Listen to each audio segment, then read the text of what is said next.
Golf, sous-quartier de Tazibou, commune de Daloa.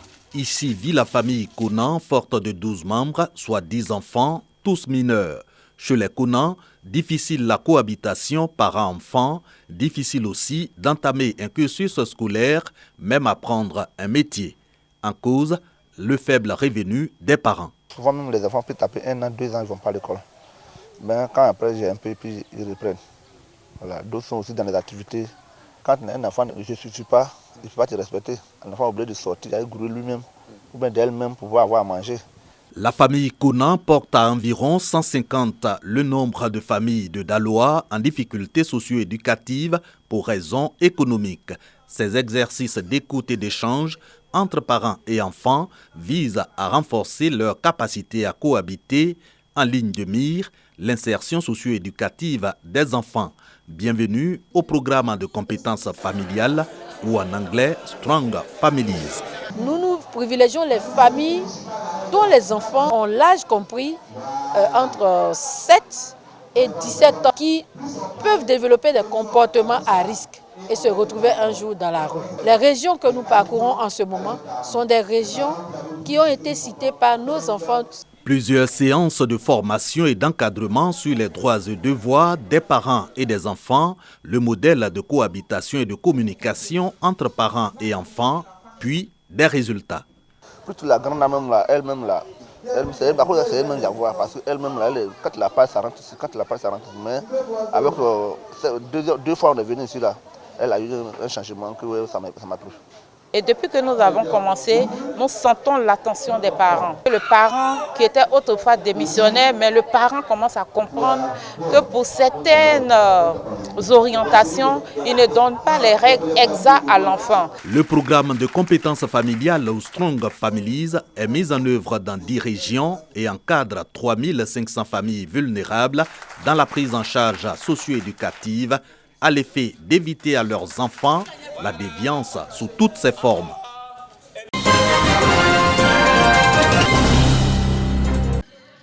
Yebouebo, nous sommes dans la tribu Mamla, département de Toumodi. La localité a été choisie pour magnifier les groupements des braves femmes rurales issues des 5 villages de la tribu. Raymond Goudoukofi, ministre-gouverneur du district des lacs, marraine de la célébration, y a effectué le déplacement en personne, exhortant ses sœurs et mamans à l'union et l'attente, gage du vivre ensemble, mais surtout au travail du vivrier pour l'autosuffisance alimentaire et leur autonomie financière. Elle a mis à profit la célébration pour témoigner sa reconnaissance au chef de l'État. Beaucoup de joie et ma première pensée va vers son Excellence, Monsieur le Président de la République, et lui dire à quel point je le remercie d'avoir pensé à moi, parce que le président de la République est un homme de développement et j'espère pouvoir remplir la mission qui vient de m'être assignée, n'est-ce pas, conformément à ce que le président de la République attend de tous ses collaborateurs.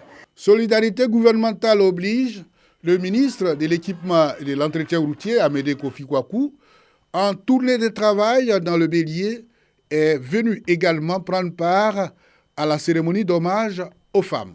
Nous voudrons profiter pour dire merci au président de la République pour cette grande marque de sympathie qu'il a envers la région et dire à monsieur le Premier ministre aussi que nous le remercions. Dans cette région donc, des lacs, il y a beaucoup de challenges en termes de développement. Ce sont des problèmes qu'elle aura donc à gérer avec les différents conseils régionaux. Et nous serons donc à ses côtés pour qu'elle puisse bien accomplir sa mission. La tribu Mamla compte 5 villages. Les femmes célébrées issues des 5 villages de cette tribu ont des coopératives très performantes en matière du vivrier.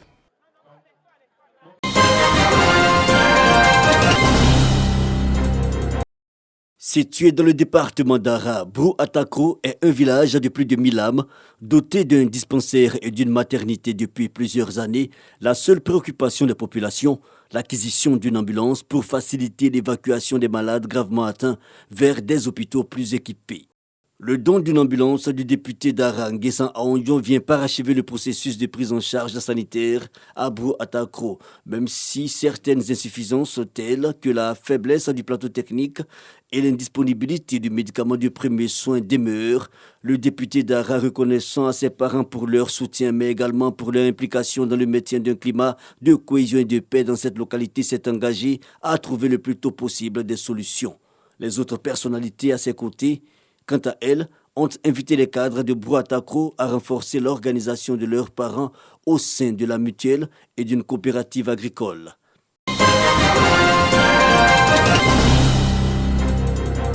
La question de la scolarisation de la petite fille et son maintien reste un défi majeur à relever dans certaines régions de la Côte d'Ivoire.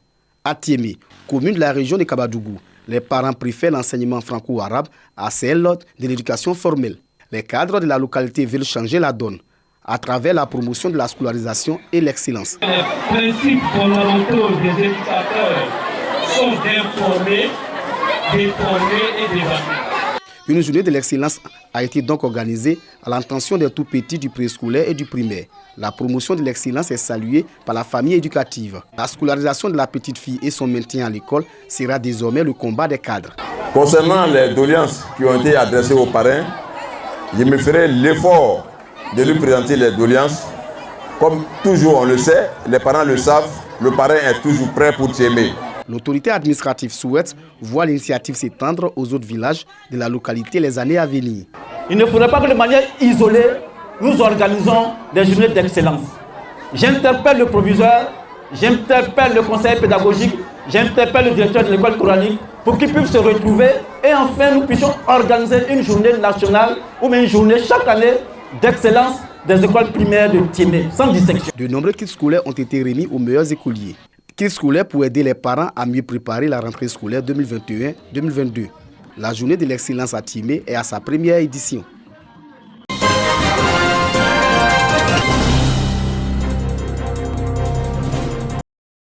C'est une première depuis l'accession au pouvoir, début 2021, de la génération Tchagba. La rencontre a coûté des 40 chefs de cette génération sur un total de 60 pour l'ensemble des villages à Tchan. Un taux de présence de plus de 66% qui traduit l'importance de la rencontre. Aujourd'hui, les chefs désignés des Tchagba dans chaque village à Tchan ont du mal à asseoir leur pouvoir et cela les contrarie énormément.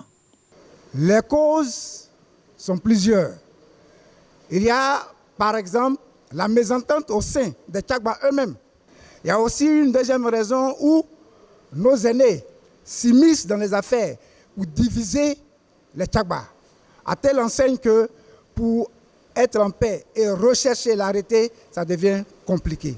Mais nous avons foi que nos autorités vont nous aider, surtout avec l'arrivée du nouveau préfet.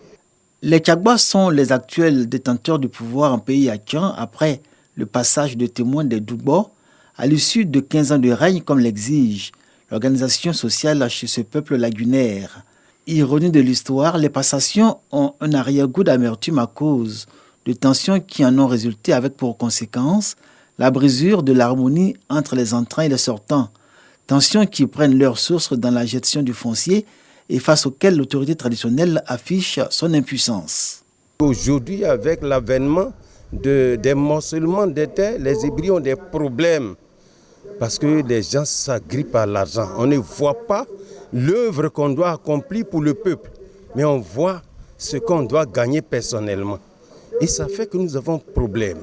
Tous, nous nous mettons ensemble parce qu'au moment où nous faisions notre fête de génération, nous sommes restés en harmonie, dans la paix. Nous sommes des frères d'un même village, d'une même famille. Que compréhension s'en suive pour que le devenir de notre village soit notre préoccupation première. Les Tchagba sont au pouvoir, mais sans arrêter de domination. Ils ne bénéficient d'aucune existence légale pour être reconnus comme chefs de village. C'est tout le sens de leur combat aujourd'hui.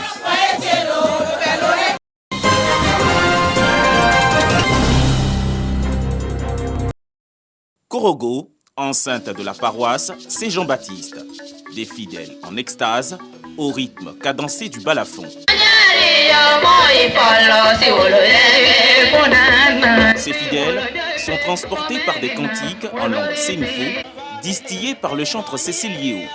Elle commémore ses 9 ans d'engagement pour l'évangélisation des populations.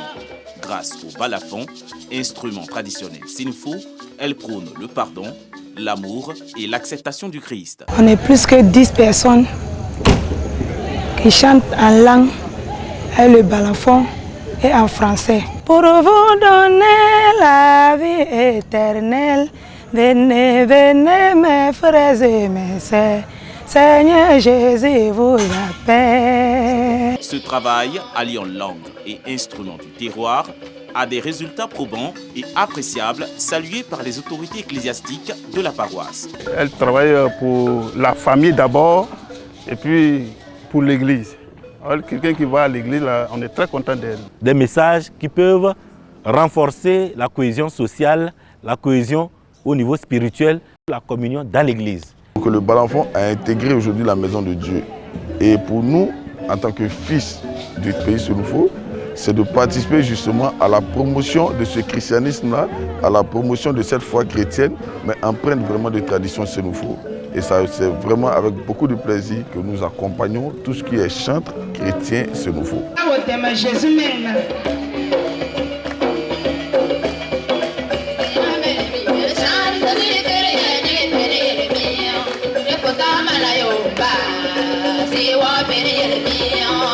L'église catholique est fortement implantée dans la région du Poro grâce à l'action des chantres qui ne ratent pas d'occasion pour se faire entendre.